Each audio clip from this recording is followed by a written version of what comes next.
General David Sejusa avuddeyo n'abeera ng'ate awakanya DNA results ezafulumye ku baana ba Kafeero. Okusinziira ku General Sejusa avuddeyo n'alyoka agamba nti tawakanya science oba DNA naye ate munnange ebintu bino birina okuba nga bikwatibwa n'obwegendereza. Yavuddeyo n'alyoka agamba nti kituufu science ayogedde era munnange results zo zafulumiziddwa naye ate mbu tetulina kwerabira nti n'enguzi mu ggwanga lyettu Uganda mweri. N'avaayo n'alyoka agamba nti olaba enguzi eri mu makanisa, enguzi eri mu parliament, enguzi eri mu ministries, enguzi mbu eri ne mu state house n'ebitongole ebirala byonna. Mbu kati olw'enguzi weetayinza kuba nti naate erabikira mu DNA department. Okusinziira munnange ku General Sejusa avuddeyo n'alyoka agamba nti kyetaagisa okuba nti no DNA oba munnange okukebera omusaayi kuddibwamu era ye asuggestinga kubeere nga kukolebwa mu South Africa. Weebityo nate weebiri kaakati nno si ye yekka avuddeyo n'abeera ng'ate awakanya ebyavudde mu kukebera abaana ba Kafeero. Kaakati ye Honorable katusooke tugende ewa Honorable Nsereko. Honorable Nsereko avuddeyo n'abeera ng'ate aleeta solution. Eno ye solution ndowooza eyinza okuba nti naate ejja kukakkanya emitima gy'abaana bano abaawanduddwa. Ye avuddeyo n'alyoka agamba nti kati ekirina okukolebwa kwe kuleeta abaana bano abaawanduddwa nga tebagatta bamaama mbu babeere nga baddamu babakebera. We babakebera we bibange ebintu byabwe bikwatagana kiba kitegeeza nti no munnange bababodde mu bukyamu. Okusinziira ku Honorable Nsereko katubeere nga tukuwa munnange solution ya Honorable Nsereko butya bw'ayagala kibeere nga kikolebwa era yavuddeyo ne yeeyama nti ajja kubeera nga munnange ayamba abaana bano abaaboleddwa. Akatambi kaakano Ano ne baba bawakana ababaddemu owulira ababaddemu eyo DNA kye baba bakola bo baba baagalaga nti ono yaguliridde bakole relationship test era awo wennyini baleke ono yani Shautu aliwa Swazi baleeteyo n'omulala omulenzi omu ojja genda okulaba nga bali discordant complete baleete Swazi n'omu kube basudde bajje baba nazigaa kingala nga zigaata poteya nga tebagaba na maama era abamu abasinga tebagaba na maama ojja kukiraba nga bonna actually bano abasigadde nga bakaayana tebamenyeka bwe baba bakyakaayana bajje babiri nga tebagatta bamaama babiri nga weebali babakoleko relationship test chuma kibawandulira oba kibakirize ekijja baga bugandi mwe temugatta bataata kuba automatically bamaama already tebakola tebabagatta kakati abakyayina akakunkuna bo tebakyetaaga na ggumba lyoli bo bagende beekoleko bo babiri kitegeeza omu abasimu ngomusaita ukwatagana nono kitegeeza bano si omu ojjukira gye twayitanga Venn diagram kati mu Venn diagram mwalingamu gye bayita intersection nga bino mubigatta okitegeera naye kati bwe musukkako ne muwera abasatu nga tukubeeyo obusatu nga tuteekawo ne kali akatono ako ka nucleus kakati bano abagamba nti abaatubodde nga muga bismillah tewali buzibu kati mwe ababiri mwelonde babiri nze abo ngenda bayambira nakubwere bagende wali kale basatu ne bwe beeronda bana ne baga nti sebo tubadde twagala kunoonya bana 25 beyinako Oluganda. Subscribinga, likinga, lekawo bakabwawo mu comment section. Simanyi oba nti ensonga za DNA results ezafulumye ku baana ba Kafeero oba munnange zakulese kyekimu oba nedda. Ne bannayuganda bangi balina obulumi nga bagamba nti waliwo be baabodde. Mbu nga balina kuba nti no baana ba Kafeero mbu naye olw'okubanga tebalina kasente mbu y'ensonga lwaki munnange DNA results nzaavuze bwe zityo. Kaakati abamu ku baasinze okuluma bannayuganda bebo bali mu kuba nti naate olaba naye bambi Gayo ono yankwasizza ekisa era yakwasizza bannayuganda bangi ekisa oluvannyuma lw'okuba nti no yavuddeyo nalyo kagamba nti talina maama. Kakati ate ne results zikomyewo nga ne taata naye si taata we n'agamba nti kati ye ndowooza bajja muziika mulimbo kubanga gwe yandibuuzizza nti munnange gwe wandaganga taata bagambye si ye taata wange kakati tatange omutuufu aliwa mbu baamuziika dda okitegeera. Oyo nno yalumye nnyo bannayuganda noono omuvubuka gw'oli mu kuba nti naate olaba yalumye nnyo bannayuganda okitegeera nno. Kaakati nno tugenze wa Bad Black ye agambye atya? Bad Black avuddeyo nalyo kagamba nti mwetegefu okuddamu okuba nti nno asasulira oba asasula ssente zonna baddemu babeere nga bakebera abaana okusinga ali ku baana abo ababiri okusinga ali ku baana abo ababiri. Ensi yonna beebadde etaddeko amaaso nga bagamba nti embeera zaagala okufaanana ez'omugenzi Kafeero. Okusinziira munnange ku Bad Black avuddeyo n'abeera ng'ate agamba nti abaana abo ababiri munnange beetaaga okuba nti no baddamu bakeberebwa era nti munnange bakeberebwe mu ddwaliro ery'obwannannyini. Gavumenti bagigobye mu bintu bino ebya DNA mbu kubanga enguzi esusse mu ggwanga lyattu Uganda kaakati mbu bafune eddwaliro ery'obwannannyini private hospital babeere ng'ate abaana bano baddamu bakeberebwa. Era munange ye Bad Black agambye nti nno mwetegefu okuba nti nno asasula ssente zonna ezeetaagisa ku DNA. N'asembayo ng'agamba nti bambi busajje bwattu bwavu babujje mu kika. Bwe bitewe biri ensonga za DNA ezikutte wansi ne waggulu. Senga asidi ye yavuddeyo n'abeera ng'atayisaamu eggaali Minisita Balaam Minisita Balaam munnange bamuyisizzaamu eggaali senga asidi talina bigambo birungi eri minisita. Akatambi kaakano mwe bamagundi baakukuneeno muwonye nina abaana mu mmotoka bannange nga tukyaliko akaseka we mutulabira ddala nga tuli ndiga mutulabira ddala nga tuli mbuzi tetukyategeera eggwanga Uganda mwalifuulira ddala ly'abantu basirwa abatategeera mutugyeeko akamanyiro mutuwe results za DNA entuufu. Mukutte ebyana ebitategeerekeka mukutte ebyana byolabira ddala mbu nno baabyenda ne mukwata omwana wa Kafeero omutuufu ensi yonna gw'erabako ne mugamba buno Kafeero si yamuzaala nga tukyaseka. Whoever was in charge of this DNA you tampered with it. Tetwagala kamanyiro tusaba fe public court batuwe olukusa tukole private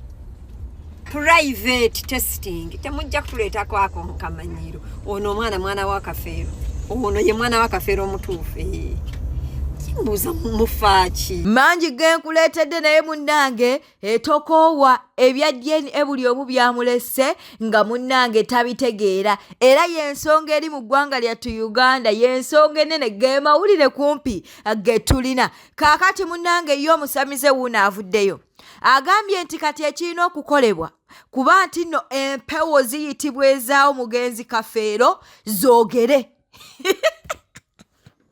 kiri mu ggwanga lyattu Uganda mbu kati nsonga zidde ku mpewo. Empewo ziyitibwe zibeeko gwe zikwata era mbu empewo ezo eza Kafeero we zinaabanga munnange zikoowoddwa zijja kujja zibeere nga zoogera amazima nti munnange abaana ono nono bange gwe negundi munoonye kitammwe oba munoonye bataata bammwe. Kaakati n'ow'empewo naye wuuno avuddeyo n'abeera ng'ayogera. Bwe zinaayogera ne Kafeero yennyini ng'omufu ajja kulinnya ku muntu omulamu agambe mulimbye oyo omwana nze muzaalira ddala namuzaala mu kumulonda bwenti namuzaala mu mukazi guli namukuwanira wano ekyo kyekijja okumalawo empaka naye wano tujja tulinawo omatiza munnauganda tetuzaala abaana bano possible tekirinayo kojeyo oluzungu tabuse tekirinayo sinzana kikkiriza kansooke nkuwummuzeemu ku nsonga z'omugenzi Kafeero ate tubeere nga tugendako wano. JB munnange JB Fashions ba wa CEO Infotrust avuddeyo n'abeera ng'ate ayogera ku lugambo olutambuzibwa ku mutimbagano anti munnange ku mutimbagano bavuddeyo ne balyoka bagamba nga JB mbu we yaddira ex we gwe yazaalamu omwana oli JB anti alina omwana ow'obulenzi jjukira nti ne CEO alina abaana. Kakati munnange CEO yagenda okufuna JB nga JB alinayo omwana mbu naye yaddidde ex we. Kakati JB kwe kuvaayo abeereko byannyonnyola ku bitambuzibwa ku mutimbagano. Kati nsazeewo njenjuge omanyi wano ku social media bagamba rule number 1 tovangayo kwewozaako tovangayo kukiliyaringa air because how can you even clear the air is invisible. Nae sometimes for the people that love us and hold us in a different way eri abantu nga bambi baine bingi bye batulabirako mu bulamu obw'ensi eno ng'abantu. I thought maybe kaveeyo njogere ate munaye. No, I don't know how to even say.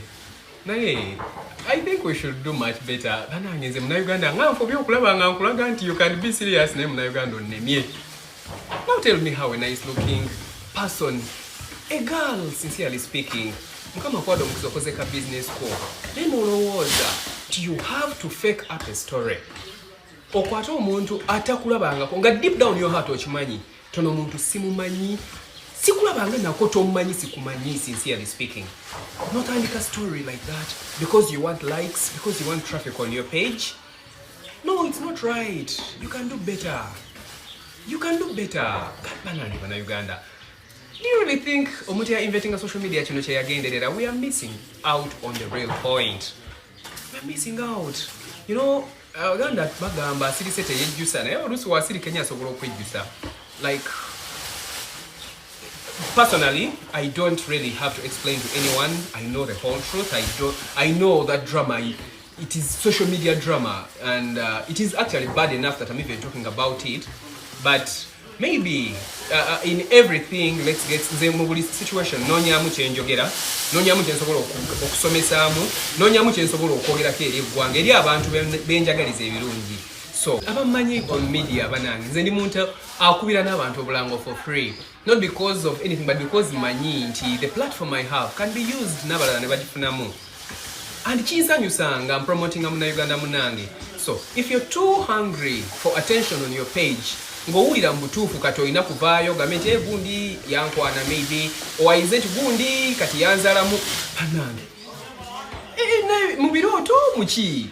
Come on.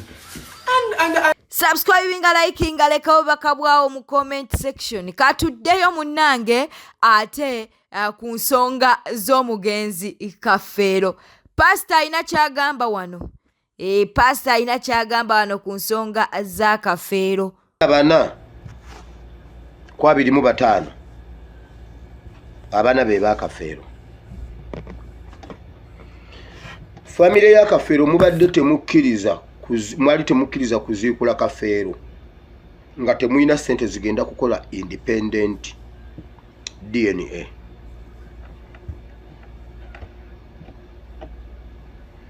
Mbadde genda mu videos ze mbadde nkoleza Kafeero ate temukyalina access ku bisigalira bya Kafeero kuba ne mu internet ebirimu ate kye baayagala si kubakolera DNA okubayitirako buyitizi okukola bye beetaaga. Temukyasobola kufuna okujjako kati kyemusobola okukola kukwata omu ku abo be bagambye nti baana ba Kafeero nammwe ne mumujjako DNA ne mumujjako omusaayi ne mugenda namwe ne mwekebeza ku bugwe lwakuba ate bw'abanga si ye mwana wa Kafeero ng'ate gwe mwana wa Kafeero kwegamba kati ebintu byeyongedde kutalibana era mbakakasa eryo ettaka bagenda ditunda abaana bagambye waliwo awo abasajja ababiri abafaanana Kafeero abamu bamugambye gezaake wa Abitex genda wejjeko DNA ne Abitex abalala bagamba biyigirwa abalala bagamba kanveeyo uwummula mirembe Kafeero bwatyo bwazaaye bwatyo bwasaanyeewo naye Kafeero yonna gy'oli towummula towummula Kafeero olumbe lwa baasidde ndumaze bannayo omwana Museveni abadde atumanyiira kakati ebyo byolaba bye bakuzaakuza ebyo mbubagala kutulaga mbu tetuliddamu kulaba ku Janet naffe tetumwegoda Janet tetumwegoda naye kyetwagala okujjawo kwe kutulimba mbu yabula bubuzi Janet yafa newe yafiira yapamawo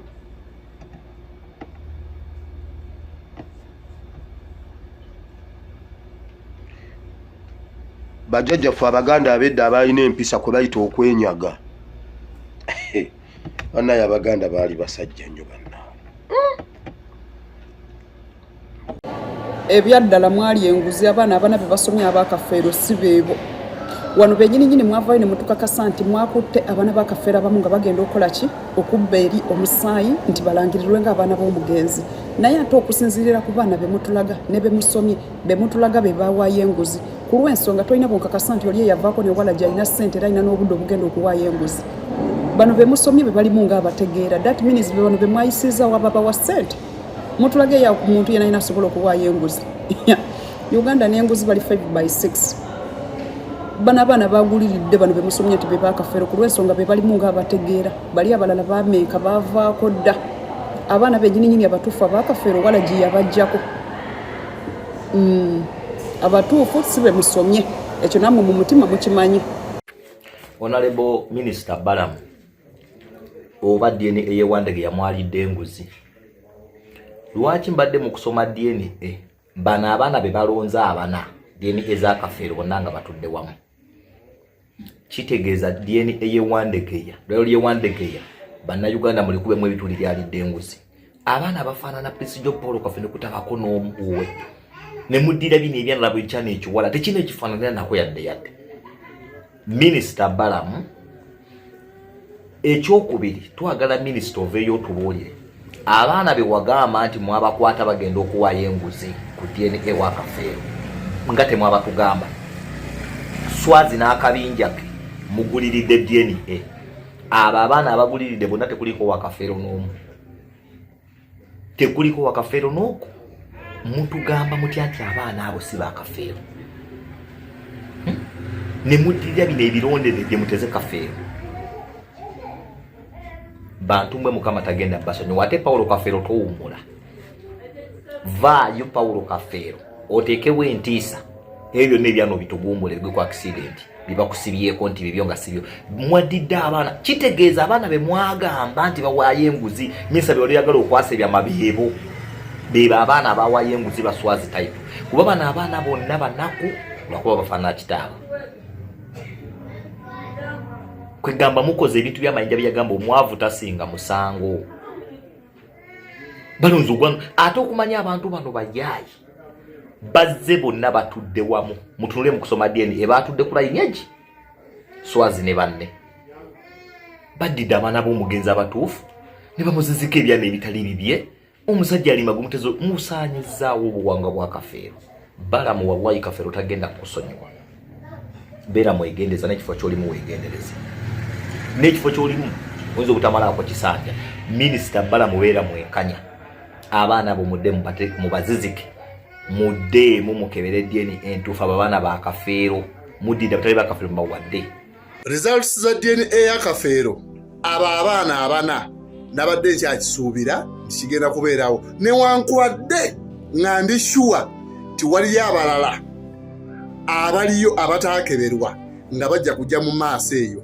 Nze Divine era nga gegana amazima agakaawa. Swazi yakolako DNA era ng'eraga nti abaana ba Kafeero bali bana.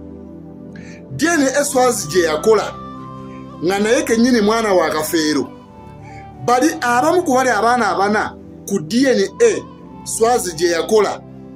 DNA era teyabawandudde. Okiraba ekintu ekyo? DNA bw'ebanga esobola okuwandula omwami ono oliwo ebirevu ebingi naye ate ng'ereesa omwami ono eyali ekatosi. Bano abaana babiri balaba balina enjawulo eriwa.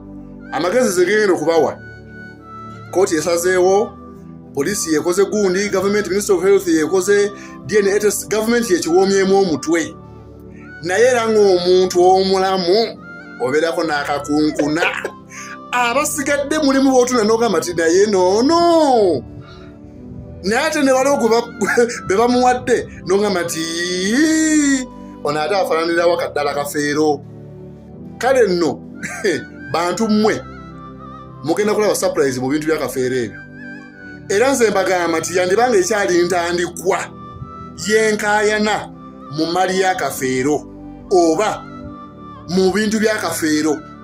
Muganda wono omwana bambi eyajiddwa muti nno si mwana wa Kafeero avuddeyo nalyoka agamba mbu bo tebasobola kuwakanya DNA results oba ebyavudde mu musaayi. Naye mbu munnange twongera okusabira omwana ono olw'ensonga nti maama we yafa kaakati ate maama we yafa amulaze kiko ekyo kyova olaba ne baganda ba maama be baleese omwana oyo mu kiko ekyo. Twogera ku mwana ono eyasinze okuluma ennyo abantu kaakati ye bw'ati bw'agambye.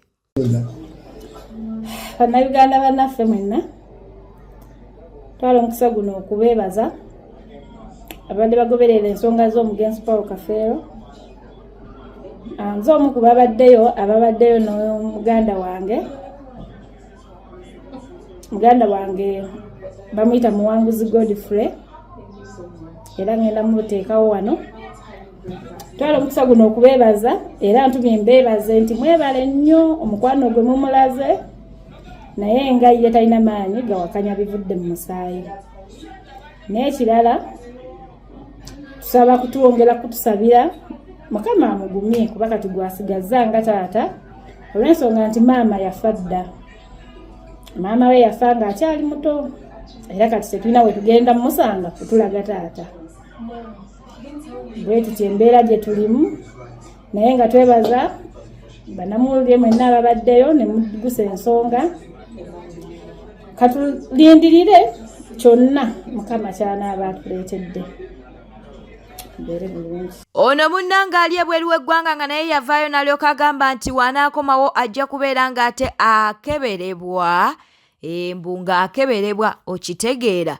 Kaakati munnanga avuddeyo oluvannyuma lwa results okufuluma alyoka agamba nti kituufu taata we omugenzi Kafeero abadde ng'amuloosa nti munnange Swazi muganda we. Naye mbu olw'okubanga results zaavuddeyo bwe zityo naye azitankana. Agambye nti yakkiriza Swazi muganda we naye mbu abamu ku balondeddwa mbu si baana ba mugenzi. Kati avuddeyo n'alyoka agamba nti ye bya DNA abivuddeko abivuddeko yeegobye Bibino. Kale tetuganye muzeeyi abadde andoosa nti yazaala Swazi naye tandoosangako baana bana. Era DNA bwe zibanga bwe ziti bwe ziri nze abaana abange teri gwe nja kukola DNA. Teri mwana wange gwe ngenda kukola DNA. Kubanga DNA ye Uganda awo wenkomye. Mama otwala abaana bo ku DNA n'obeegaanirayo naye nga bonna babo sigenda kukola DNA. Kalaasi. Bwete tambudde obadde mulabi mulungi olekwekumira ku News Pack channel kankusobere ngo subscribing o likinga n'okulekawo bakabwawo mu comment section. Beera bulungi uwera.